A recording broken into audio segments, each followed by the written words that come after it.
Hey y'all, Rick Sky here, and I wanted to do a follow-up review of the Sonos Beam soundbar after using it for many months. And you can find it, the TV like I'm using it with, and then also the mount. See how I've got it mounted below the TV? Expand this video's description and then click the link there and you can find it all there. But I just want to talk about my experience so far with the Sonos Beam. It comes in a couple of different colors. Obviously, I got the white color. I think it kind of looks cool. It is worth mentioning if you've looked at the Sonos Arc is a lot wider. So, this right here is the Sonos Beam. This TV is about, again, I've linked it within this video's description, but it's about 40 inches. So this is a smaller TV.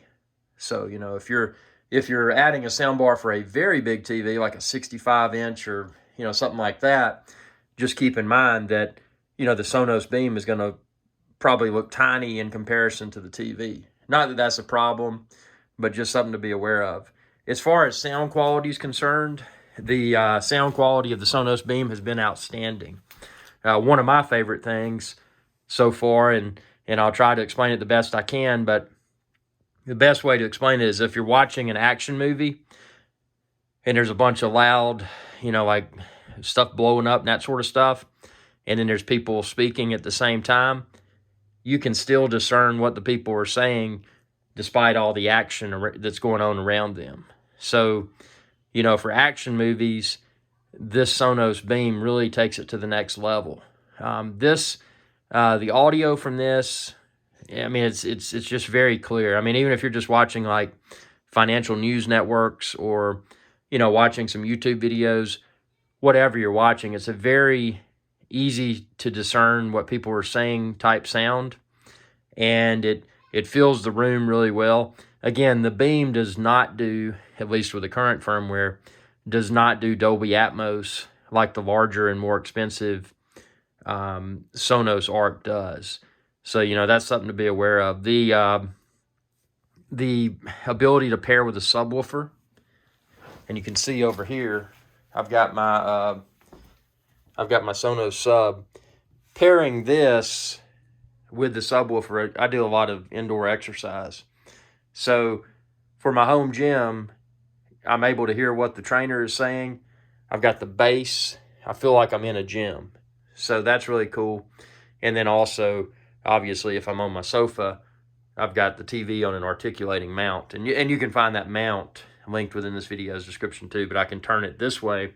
The beauty of that, and the beam mount that I have for my TV, and then also the wall mount that I have for my TV, being able to turn it is great. And when I turn it, since the beam is attached to the TV, the speaker's always facing me, facing where the TV's pointing, where I'm sitting.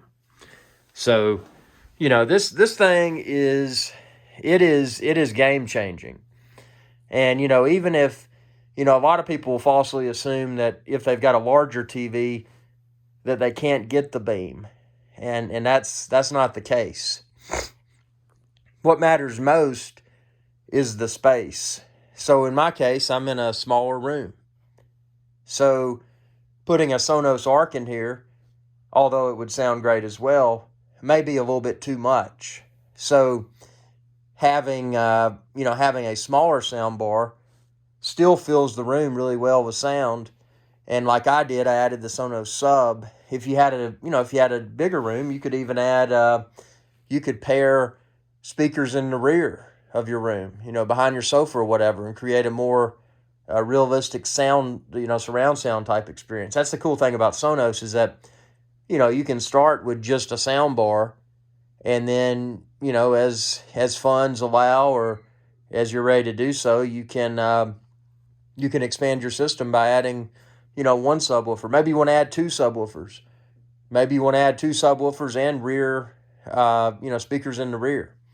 It's easy to do with Sonos, and it's all done within the Sonos app. You don't have to deal with, granted the speakers have to have a power cable, but you don't have to deal with running speaker wire from the various, you don't have to run speaker wire among the various Sonos speakers. So that's really cool because it's all Wi-Fi.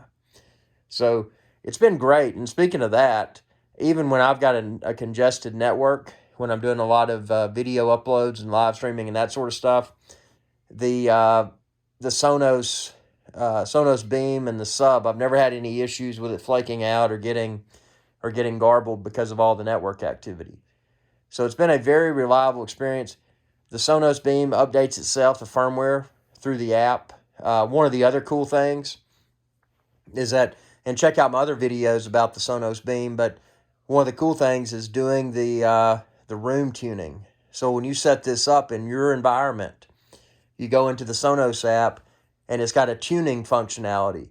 And what you can do with the tuning is it basically makes a bunch of chirps and those sorts of sounds, but it tunes the Sonos Beam to sound optimized in your home theater space.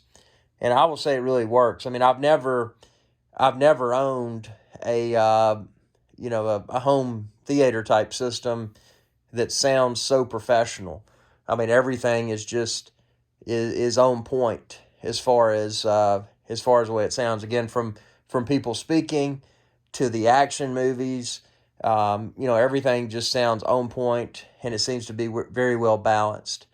The one thing I would recommend, though, unless you're in a super small room, you may not find although the bass is pretty decent out of the Sonos Beam, but don't expect any sort of, movie theater like bass. If you want to really feel the action movie that you're watching, you'll definitely want to pick up the Sonos Sub Gen 3, and I've got it linked within this video's description as well. But, that just adds more bass. And again, that's the beauty of Sonos. You don't have to feel obligated to buy that when you buy the soundbar.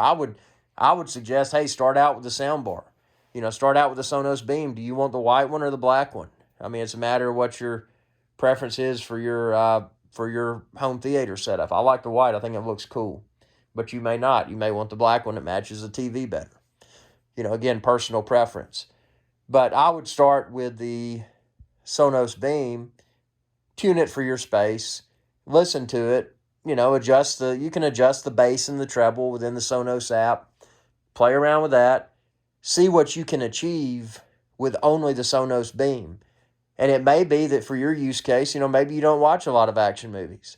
Maybe you're primarily watching financial news networks. Maybe you don't want that extra bass, and it may be that the Beam itself is more than enough for you. Or maybe you watch action movies, but you're a casual movie watcher. Maybe you watch one movie every 6 months. Maybe the bass that comes out of the Sonos Beam is more than acceptable. Again, that's why I would recommend everybody, everyone should go out and I would say get the sound bar first, get the Sonos Beam first, play with it, see how it works in your space before you start throwing more money at it, because you may find that just the sound bar is more than enough. For me, it wasn't. I like to watch action movies with a lot of bass. So immediately I bought the soundbar first, and then immediately after that, when I say immediately, a few days after, I got the subwoofer. And that completed what I needed. I didn't add speakers in the rear simply because my room is so small that I couldn't really put them behind my sofa. And even if I could, my room's so small that I probably wouldn't need it. But if you're in a bigger space where you could put speakers in the rear, that may be a good thing to consider, because it can make the audio experience even more awesome. But yeah, these things are, and again, you hear these in a store, don't be like, well, yeah, you'll probably think it still sounds good in the store, but when you hear it in your home theater space and it's tuned for your space, you're going to probably be in a state of awe and be like, man, this is awesome. I know that I've continued to be, and I own the Sonos Arc as well, but I've got it in a different room. Check out my Sonos Arc review videos as well, and it's great as well. It's a lot more powerful sound bar, and it's got a lot more speakers built into it. But even with the Sonos Arc, I paired my Sonos Arc with the Sonos Sub. So,